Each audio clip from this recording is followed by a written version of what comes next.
நம்ம கிராமத்துல ஒரு பழைய வீடு இருந்துச்சு. ம் எல்லாரும் அத பேய் வீடுன்னு சொல்வாங்க. அழகான கிராமம். அந்த கிராமத்துக்கு பக்கத்துல ஒரு பழைய பெரிய வீடு இருந்தது. அந்த வீட்டை பற்றி எல்லாரும் சொல்லுவாங்க.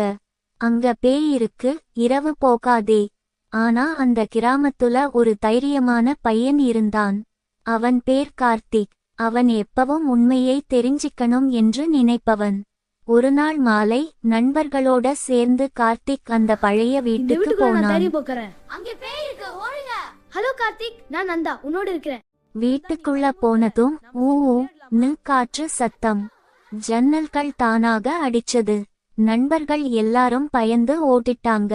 ஆனா கார்த்திக் மட்டும் தைரியமா நின்றான். அப்போ மெதுவா ஒரு வெள்ளை நிழல் தோன்றிச்சு. அது ஒரு பேய், ஆனா அது கோபமா இல்ல, முகத்தில் சோகமா இருந்தது. நான் யாரையும் பயமுறுத்த வரல, மெதுவா அந்த பேய் சொன்னது. கார்த்திக் அதிர்ச்சியாயிருந்தான். அப்படின்னா ஏன் எல்லாரும் உன்னை பயப்படுறாங்க? பேய் சொன்னது, என் பெயர் நந்தா. இந்த வீட்டுல நான் முன்னாடி வாழ்ந்தேன்.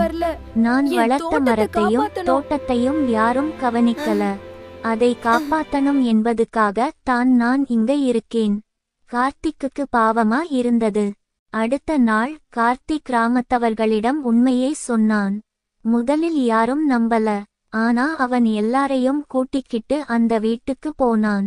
அங்க தோட்டம் வாடி போயிருந்தது. கிராமத்தவர்கள் சேர்ந்து தோட்டத்தை சுத்தம் பண்ணினாங்க. மரங்களுக்கு தண்ணி ஊத்தினாங்க. வீடு சுத்தம் பண்ணினாங்க. அந்த நேரம் ஒரு மெதுவான காற்று வீசியது.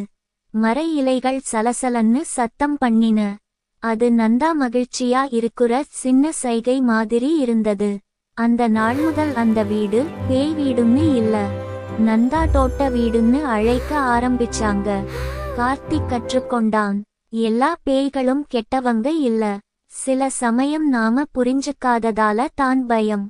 கிராமத்துல இனிமேல் யாரும் பயப்படல. அந்த வீடு மீண்டும் சிரிப்பால்